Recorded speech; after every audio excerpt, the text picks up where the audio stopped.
नमस्कार, मैं हूँ डॉक्टर राजीव पथरिया और आप देख रहे हैं लाइव हिंदुस्तान का विशेष कार्यक्रम राजीव से चर्चा। आज हम चर्चा करने जा रहे हैं कि पिछले दिनों हिमाचल की कांग्रेस सरकार ने 12 मार्च को एक निर्णय लिया है, कि पत्र लिखा कि विजिलेंस और एंटी करप्शन ब्यूरो जो है, जो कि भ्रष्टाचार से जुड़े हुए मामलों की जांच करता है, उसको आरटीआई के दायरे से बाहर कर दिया गया। कि आर्ट कोई भी व्यक्ति आरटीआई लगाकर विजिलेंस से जानकारी नहीं ले पाएगा, चाहे वो शिकायत करता ही क्यों ना हो। मामला चला, आगे तक चला। इस बीच हाई कोर्ट में एक मामला चल रहा था। उसके बीच में ही याचिकाकर्ता ने बताया कि मैंने 15 लोगों के खिलाफ शिकायत दर्ज की थी, लेकिन उसमें से 3 लोगों के खिलाफ जांच ही नहीं की गई। मामला हाई कोर्ट के संज्ञान में आया और हाई कोर्ट ने इस विवादित जो रोक थी प्रदेश सरकार द्वारा लगाई गई, उस पे स्टे दे दिया। आखिर राज्य सरकार को क्यों ऐसा निर्णय लेना पड़ा कि विजिलेंस डिपार्टमेंट को आरटीआई के दायरे से बाहर रखना पड़ा? ऐसी क्या मजबूरियां थी? आज हम उन्हीं विषयों के लेके एक चर्चा करेंगे। आज हमारे साथ चर्चा में भाग ले रहे हैं प्रवीण शर्मा जी हैं, विधि विशेषज्ञ हैं, अधिवक्ता हैं और ये हमें बताएंगे कि इसके पीछे क्या वजह रही और कानूनी पहलू क्या थे। और हमारे साथ आज चर्चा में भाग ले रहे हैं सुमित शर्मा जी हैं, भाजपा के वरिष्ठ नेता हैं और आज विपक्ष की इस पे क्या राय है, ये बताएँगे। और कांग्रेस की तरफ से सत्तारूढ़ कांग्रेस है हिमाचल में, मनमोहन कटोच जी कांग्रेस के बहुत ही वरिष्ठ नेता हैं, राष्ट्र स्तर पे भी इन्होंने काम किया है, तो वो भाग ले रहे हैं आज इस चर्चा में। तो सबसे पहले मैं प्रवीण शर्मा जी के पास जाऊँगा। प्रवीण जी, ये एक अचानक 12 मार्च को एक मुख्य सचिव के द्वारा एक लेटर लिख दिया जाता है कि आरटीआई एक्ट के 2005 के सेक्शन 24/4 में के तहत विजिलेंस को पूरी तरह से आरटीआई के दायरे से मुक्त किया जाता है।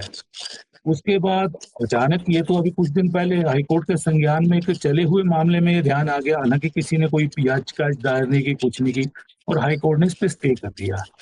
क्या राज्य सरकार कॉम्पिटेंट है कि आरटीआई के दायरों से अपने विभागों को बाहर निकालने के लिए? जी प्रवीण जी। राजीव जी, जैसे आपने कहा कि 12 मार्च, मैं आपको एक और डेट याद करवाता हूँ। 12 अक्टूबर, ये वही दिन था। 12 मतलब जिस दिन जो है इस देश के अंदर जो है 12 अक्टूबर 2000 को आरटीआई इस देश में लागू हुई थी। जी। और 12 मार्च को ही ये नोटिफिकेशन आई हुई है। 12 अक्टूबर को ही थी, 12 मार्च को ये नोटिफिकेशन आई और ये बड़ी दुर्भाग्यपूर्ण है। उसकी वजह मैं बताता हूँ, इसके कानून पहलू को लेकर। जब आरटीआई की स्थापना हुई थी, एस्टेब्लिशमेंट हुई थी और लागू किया था, तब ये कहा गया था कि आरटीआई का मुख्य उद्देश्य है पारदर्शिता लेके आना, प्रशासन को जवाबदेह बनाना और भ्रष्टाचार को मुक्त करना। अगर हम लोग इस 12 मार्च की नोटिफिकेशन को देखें तो हिमाचल प्रदेश का जो डिपार्टमेंट जिसका मुख्य उद्देश्य था सरकारी कर्मचारियों के बीच में जो भ्रष्टाचार है उसको खत्म करना, प्रशासन में पारदर्शिता लेके आना और सरकारी कर्मचारी और सरकारी सार्वजनिक जो सेवक हैं उनके कदाचार के मामलों से निपटना, यानी जो आरटीआई एक्ट का काम था, बेसिकली जो हिमाचल प्रदेश में ये विजिलेंस डिपार्टमेंट था, इसका जो बनने का मुख्य उद्देश्य था वो भी लगभग यही था।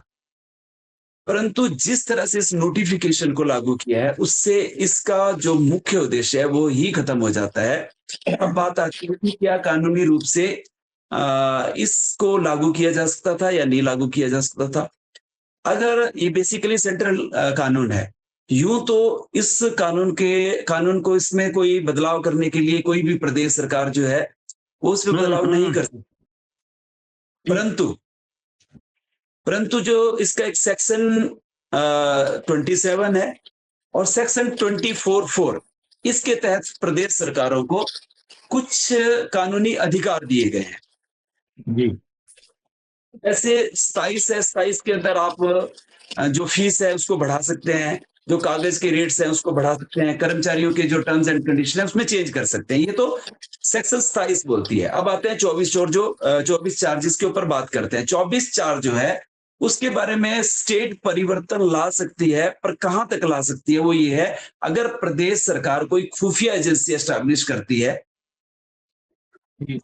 या फिर जिसको कहते हैं कि खुफिया एजेंसी के साथ जो है इन्वेस्टिगेशन एजेंसी है, जैसे हमारी प्रवीण जी सीआईडी है, खुफिया एजेंसी, एक ही एजेंसी है राज्य में, एक ही एजेंसी है, उसको आरटीआई के दायरे से मुक्त किया जा सकता है, परंतु नहीं किया गया। हाँ, परंतु जो डिपार्टमेंट बेसिकली पारदर्शिता लाने के लिए बना हुआ है, जो भ्रष्टाचार को रोकने के लिए बना हुआ है, उस डिपार्टमेंट को किसी भी हालत के अंदर जो है उसको इस 24(4) के तहत कानूनी रूप से नहीं लाया जा सकता है। और एक और सबसे बड़ी बात है कि मान लीजिए अगर कानूनी रूप से इसको ले भी आया जा सकता है, तब भी भ्रष्टाचार और मानवाधिकार के मामले में इनको आरटीआई देनी ही पड़ेगी। तो मुझे ये बात समझ नहीं आई, एक तो सरकार के पास कोई अधिकार नहीं था कि वो इस तरह से कोई नोटिफिकेशन इश्यू करती जी। दूसरी तरफ को अगर उन्होंने नोटिफिकेशन जारी भी की है, तो जिस उद्देश्य को लेकर उन्होंने नोटिफिकेशन जारी है वो तो वैसे डिफीट हो रहा है। भ्रष्टाचार के खिलाफ तो मांग वो फिर भी की जा सकती है। तो मुझे लगता है कि प्रदेश सरकार के कर्मचारियों ने या विजिलेंस डिपार्टमेंट के अधिकारियों ने प्रदेश सरकार को गुमराह किया, जिसकी वजह से जो है ये नोटिफिकेशन जारी हुई। ये तो हो गया इसका कानूनी पहलू। अब इसका राजनीतिक पहलू भी मैं आपके ध्यान में लेकर आता हूं। एक सेम ऐसा केस जो था, वो डिजिटल पर्सनल डाटा प्रोटेक्शन एक बिल लेके आई थी केंद्र सरकार वर्ष 2023 में। तो कांग्रेस के जो राष्ट्रीय अध्यक्ष थे उन्होंने कहा था कि ये लोकतंत्र को खत्म करने का प्रयास है और भ्रष्टाचार से छिपने का और जो जांच से बचने का एक तरीका है। तो बेसिकली मेरा ये कहना है कि वो शब्द हो सकता है केंद्र सरकार पर खरे ना उतरते हो, पर जिस तरह से ये नोटिफिकेशन जारी की है और गलत तरीके से जारी की है, ये बेसिकली आरटीआई एक्ट की हत्या करने का प्रयास किया है, क्योंकि एक तो प्रदेश सरकार के पास इस तरह का कोई अधिकार नहीं था। यही कारण था कि शायद जब ये मामला हाईकोर्ट में गया तो हाईकोर्ट ने इसको एकदम से स्टे कर दिया। जी, मनमोहन जी जुड़े हैं कांग्रेस पार्टी से। मनमोहन जी, सबसे बड़ा सवाल यही उठ रहा है कि आप दावा करते हैं कि आरटीआई एक्ट को यूपीए गवर्नमेंट लाई, मनमोहन सिंह जी प्रधानमंत्री थे, वो इस उद्देश्य से लाई कि भ्रष्टाचार कई विभागों में होता था, उसको खत्म किया जाए, लोगों तक जानकारी पहुंचे, क्योंकि लोगों को जानकारी मिलती नहीं थी।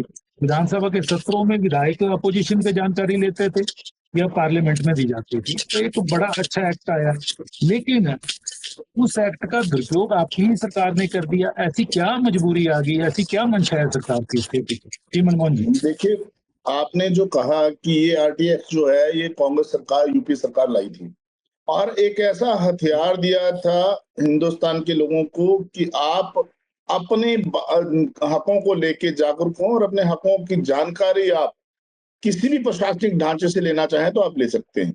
मेरा मानना है कि जैसे प्रवीण भाई ने कहा कि हिमाचल प्रदेश की अफसरशाही ने कहीं ना कहीं गुमराह करने का काम शायद सरकार को किया होगा और मैं इनकी बात से कहीं ना कहीं सहमत भी हूं कि अफसरशाही के ऊपर ही बिजनेस का डंडा चलता है मैक्सिमम देखा जाए तो, और अफसरशाही के खिलाफ ही बिजनेस काम करती है और उनके जो भ्रष्टाचार हैं चाहे किसी भी प्रशासनिक दायरे में हो, उन भ्रष्टाचार को सामने लाने का काम बिजनेस करती है। तो इस तरह से अगर किसी ने मोड करके किया होगा तो सीधे तौर पे मैं ये कहना चाहूंगा कि अफसरशाही ने कहीं ना कहीं गुमराह किया सरकार को। और आरटीआई के तहत जो जानकारियां लोग लेना चाहते हैं, चाहे बिजनेस हो चाहे और प्रशासनिक ढांचा और भी हो, वो लोगों के अधिकार को मेरा अपना पर्सनल मानना है कि छीना नहीं जाना चाहिए। और सरकार और जो बिजनेस है उसमें किन लोगों ने इस तरह का हथकंडा अपनाया, इसके ऊपर भी शायद ना कहीं इसके ऊपर सोचना चाहिए, इसके ऊपर मंथन किया जाना चाहिए और इसकी जानकारी बकायदा लेनी चाहिए कि क्यों ऐसा किया गया और माननीय हाईकोर्ट ने इसके ऊपर क्यों रोक लगाने का काम किया। इसके ऊपर सरकार को देखना पड़ेगा और पूरी सोच के साथ इसके ऊपर काम करना पड़ेगा। लेकिन मनमोहन जी, ठीक है, श्रेय ले रही है कांग्रेस, लेकिन लगभग 10 माह से हमारा इंफॉर्मेशन कमीशन जो है खाली है, वहां पे ना तो चीफ इंफॉर्मेशन कमिश्नर है, ना ही एक जो सदस्य हैं, वैसे तो 2 सदस्य हैं लेकिन दोनों ही खाली हैं। और लगभग हजारों अपीलें जो हैं, जो नीचे से जो जानकारी नहीं दे रहे विभागाध्यक्ष तक, वो पेंडिंग पड़ी हुई हैं। तो मूल भावना से कहीं ना कहीं कांग्रेस खेल तो रही है। जी नहीं, मनमोहन। कांग्रेस पूरी तरह से भ्रष्टाचार के खिलाफ लड़ाई लड़ने में अग्रिम पंक्ति में खड़ी है। और ये मैं कहना चाहूंगा कि अगर कोई पद खाली है तो उस पद को जल्द से जल्द भरा जाना चाहिए। माननीय मुख्यमंत्री जी इसके ऊपर कार्रवाई करते हुए जल्द से जल्द जो अधिकारी नहीं है उन अधिकारियों की नियुक्ति करें।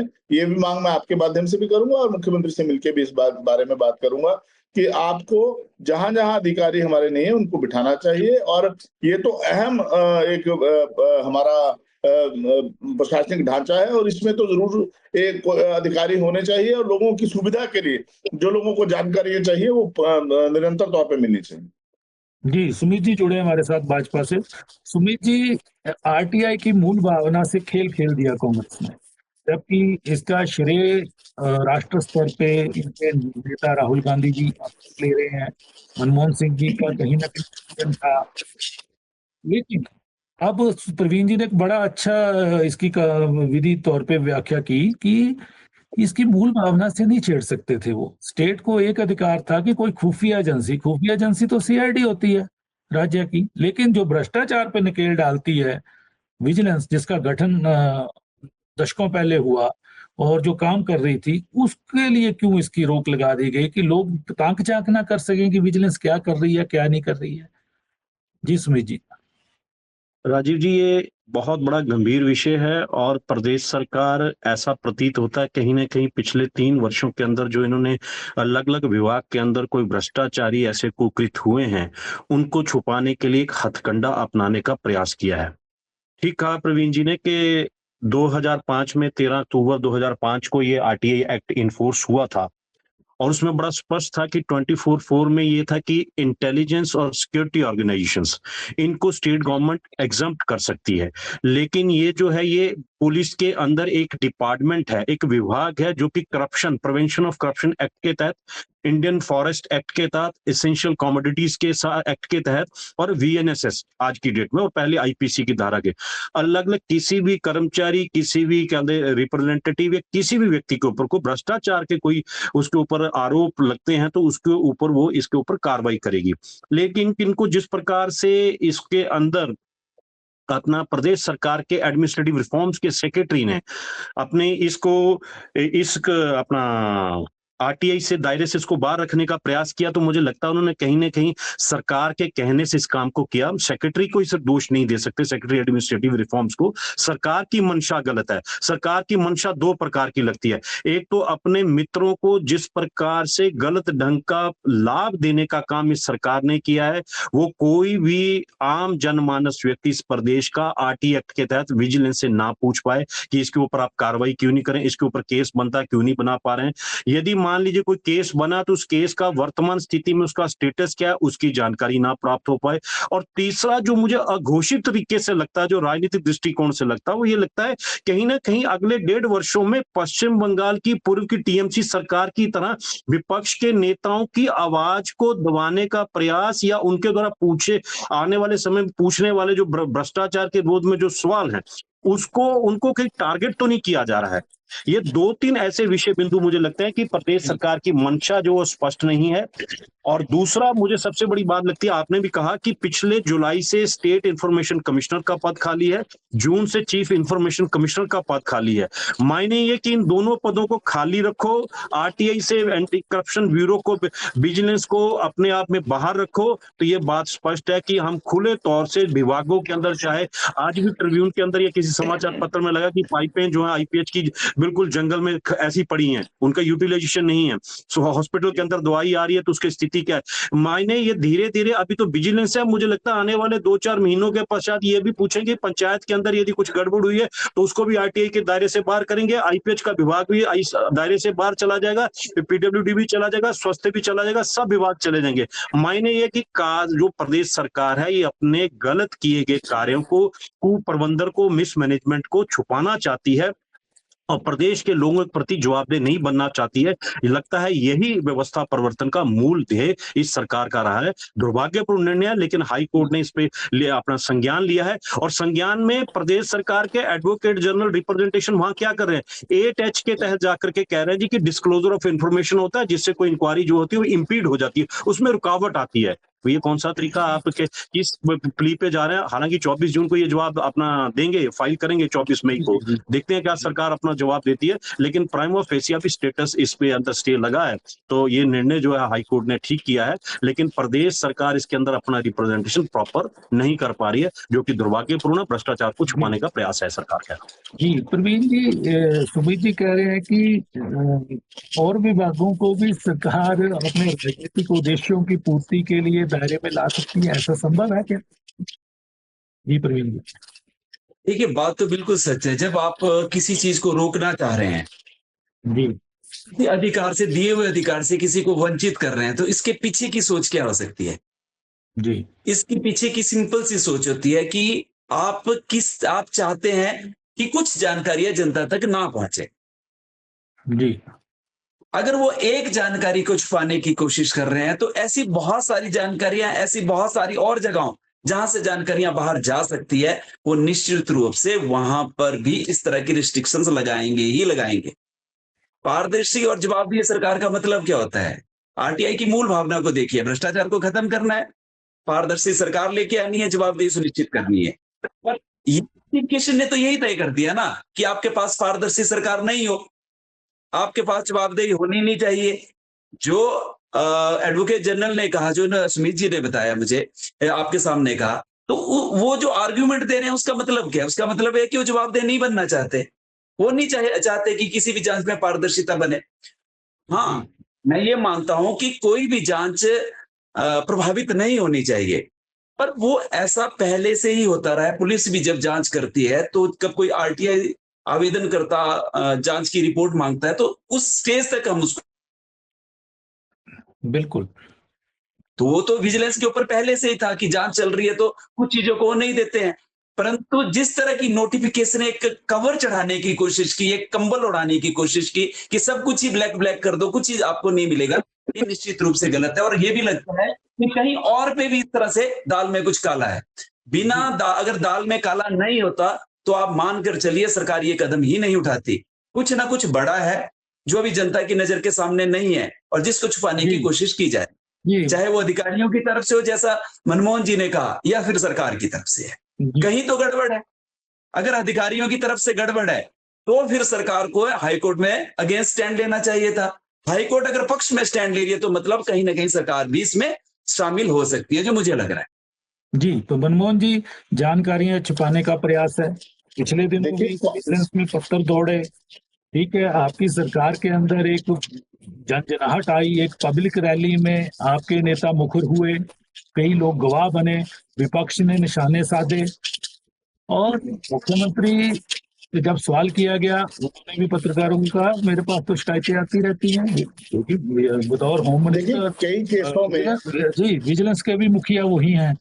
तो कहीं ये अपने अधिकारी, आप अपने नेताओं को बचाने के लिए ये प्रयास कर रहे हैं, उस चक्कर में अधिकारी भी बच जाएंगे जो भ्रष्टाचार में पूरी तरह से लिप्त है। जी ऐसा कुछ भी नहीं है बदरिया भाई। कांग्रेस पार्टी ने पूरी तरह से ईमानदारी के साथ काम करते हुए इस प्रदेश को आगे ले जाने का काम किया है तक। और ये जो बात है कि कहीं ना कहीं हम भ्रष्टाचार को छुपाने के लिए आरटीआई के ऊपर प्रतिबंध लगाना चाहते हैं, या आरटीआई के तहत लोगों को सूचना नहीं देना चाहते, मैं इस बात से सहमत कतई नहीं। और रही बात, सुमित भाई ने कहा कि बंगाल और उसकी तरह बिजनेस का यूज करना चाहती है कांग्रेस, में कहना चाहूंगा कि अभी तक तो पूरे देश ने देख लिया कि यूज किसने किस तरह से एजेंसियों को किया है, चाहे आप की बात करें, चाहे आप की बात करें। आपका जो आपने कहा दोस्तों को संरक्षण, आपका जो दोस्त बन जाता है आप उसको संरक्षण कैसे देते हैं? चाहे हेमंत बिस्व शर्मा हो, चाहे जो अभी बंगाल के मुख्यमंत्री बने हैं, चाहे वो हो, आप इस बात को नहीं बोल सकते। ठीक है, आरोप प्रत्यारोप लगाना भाजपा का काम है, भाजपा यही करती रही है आज तक और यही करती रहेगी आने वाले समय में। लेकिन मैं ये जरूर कहना चाहूंगा कि अगर कहीं ना कहीं कुछ गलत होता है, तो उसके बारे में चाहे मेरी सरकार हो चाहे किसी की सरकार हो, उसको उसके खिलाफ कदम उठाए जाने चाहिए। RTI act Rahul Gandhi, Sonia Gandhi, doctor Manmohan Singh जो देश के जबरदस्त प्रधानमंत्री हुए, उनकी सोच थी और उन्होंने ही अधिकार दिया था। भाजपा 12-14 साल में इस हिंदुस्तान को अधिकार नहीं दे पाई है और देश को कहां ले जाने का काम देश को किया है। भाजपा के प्रवक्ता को कहना चाहूंगा कि आपने आरोप लगाया बंगाल बन जाएगा, आपने मध्य प्रदेश में ईडी और सीबीआई को यूज करके सरकार तोड़ने का काम किया आपने, और प्रदेशों में अभी ताजा उदाहरण पंजाब का है। पंजाब से आम आदमी पार्टी को किस तरह से आप लोगों ने तोड़ा है ईडी के माध्यम से, सारा देश जानता है। और आप आरोप लगाते हैं कांग्रेस पार्टी के ऊपर। जिस कांग्रेस ने अधिकार दिया, वो चाहेगी कि इस अधिकार के साथ कुछ गलत हो। इस बात से मैं सहमत कतई नहीं हूं और मैं ये कहना चाहूंगा कि अगर कुछ गलत हुआ है तो माननीय मुख्यमंत्री बहुत मजबूत मुख्यमंत्री है, सरकार बहुत मजबूत है हमारी, और मजबूती के साथ कदम उठाते हुए जो एक्ट कांग्रेस की सोच है, उस एक्ट के प्रति हमें आदर और भावना रखनी चाहिए। जी सुमित जी, मनमोहन जी ने सारा दोषारोपण कहीं ना कहीं अधिकारियों पे कर दिया। हो सकता है अधिकारियों की एक जमात ने मुख्यमंत्री को कन्विंस किया हो कि हम इसको दायरे से बाहर कर देते हैं, लेकिन भाजपा पे भी उन्होंने आरोप लगाए हैं कि भाजपा पूरे राष्ट्र स्तर पे ईडी का इस्तेमाल भी इसी तरह से कर रही है। जी सुमित जी। राजीव जी, ईडी का जो एक्ट कहता है उसको केंद्र की भाजपा सरकार कहीं डाइल्यूट करके नहीं कर रही है उसका उपयोग। पहली बात तो यहाँ पे इस एक्ट को डाइल्यूट करके छुपाने का कोई काम किया जा रहा है। यदि इन्होंने हेमंत बिस्वा या अपने शुभेंदु जी की बात करी, यदि ये योग्य लोग इनके पास थे तो उनका ये सदुपयोग क्यों नहीं कर पाए? पहली बात, राजनीतिक रूप से कहीं भी सरकार को गिरान, ईडी और सीबीआई की बात करेंगे, दोनों में टेक्निकल अंतर है एक्ट के अंदर, वो वहां ये डिस्कशन का पार्ट नहीं है। यहाँ पार्ट है कि प्रदेश सरकार, मैं दोनों चीजों पे डिबेट कर सकता हूँ उस विषय के ऊपर भी, लेकिन यहाँ समय की बर्बादी होगी, उसका उत्तर नहीं आएगा जो मूल आपकी भावना आज की डिबेट का है।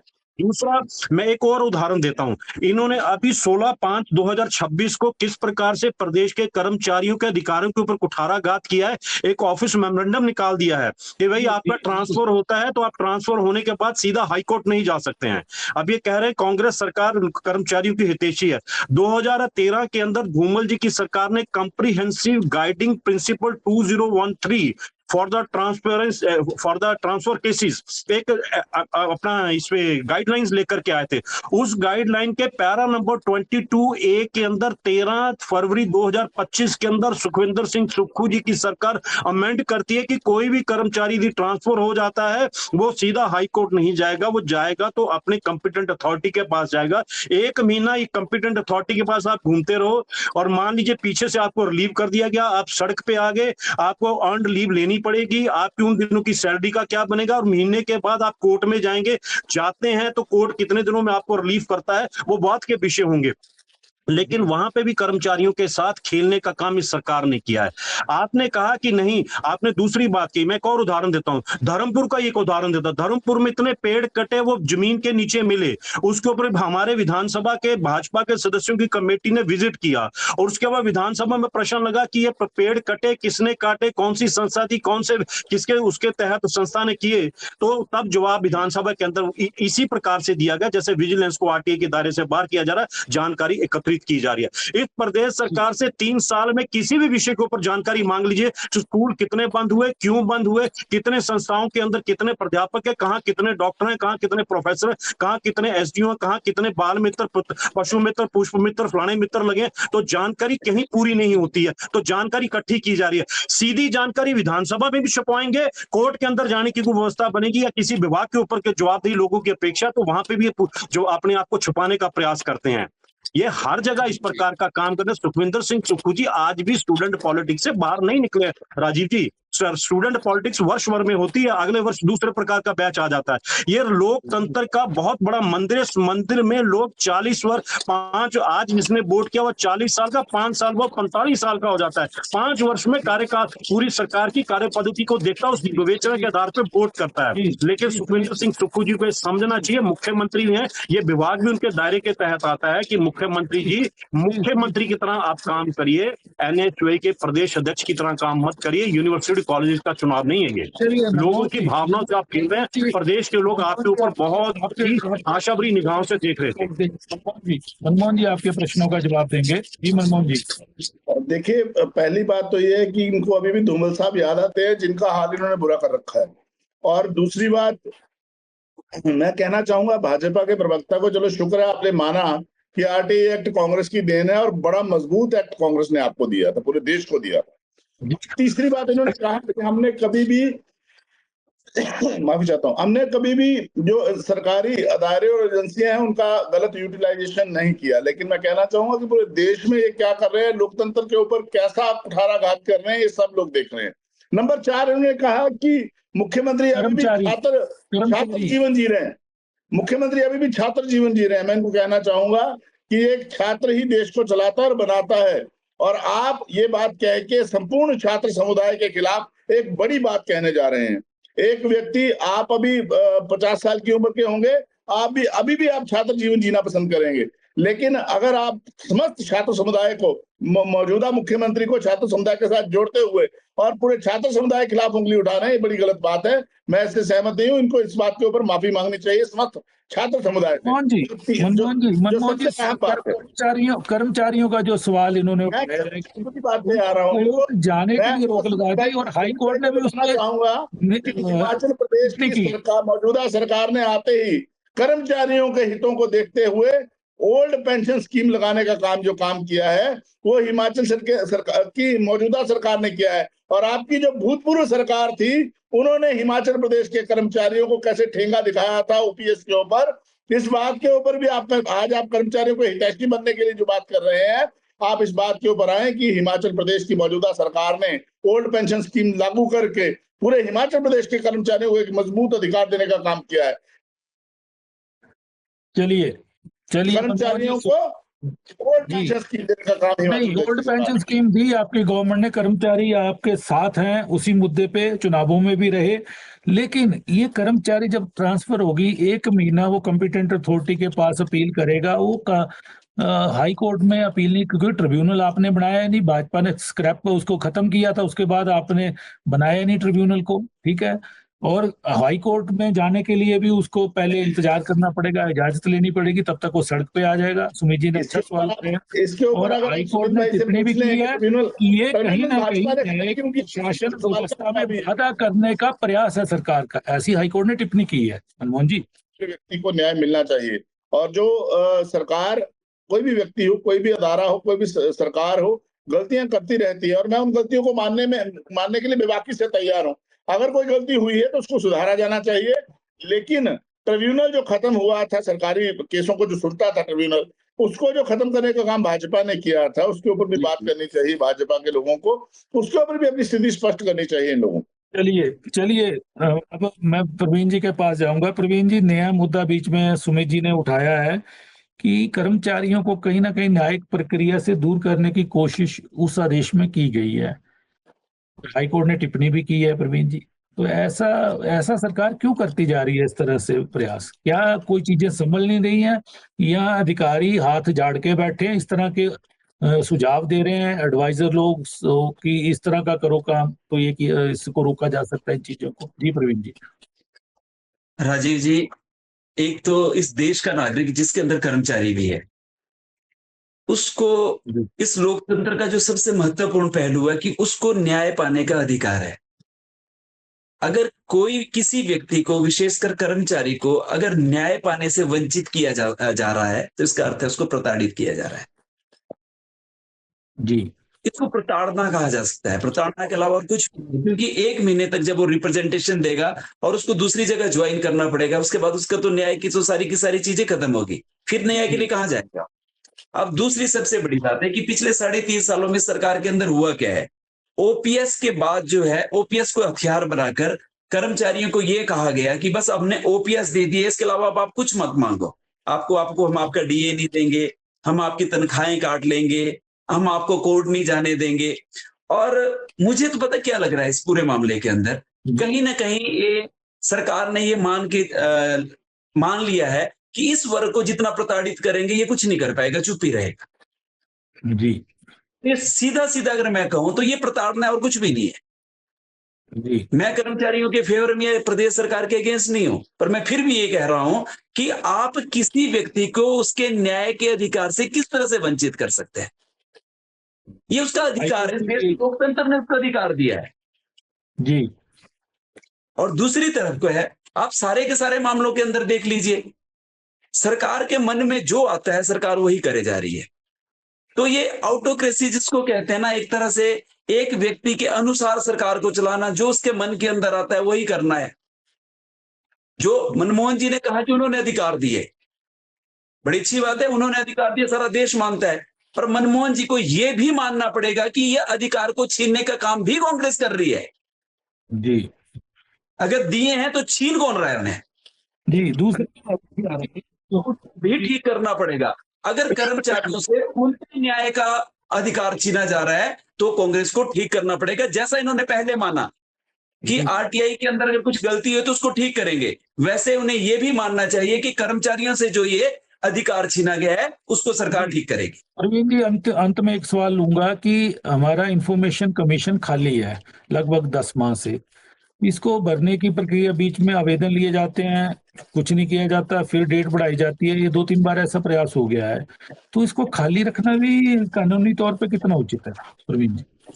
सबसे बड़ा नुकसान वही है जो पहले बात की जा चुकी है, एक या तो फिर ये जानबूझकर है, ये जानबूझकर है कि आप व्यक्ति को न्याय नहीं मिल सके, और दूसरा अगर ये जानबूझकर नहीं है तो ये फिर सरकार की नाकामी है, नालायकी है। अगर वो अपने प्रोसीजर को पूरा नहीं कर पा रही है तो किसकी खामी है? ये सरकार की खामी है, सरकार को स्वीकार करना चाहिए। पर अगर सरकार को लगता है कि वो नालायक नहीं है, नाकाम नहीं है, निष्क्रिय नहीं है, तो इट मींस फिर उनकी मंशा है कि लोगों को न्याय ना मिले।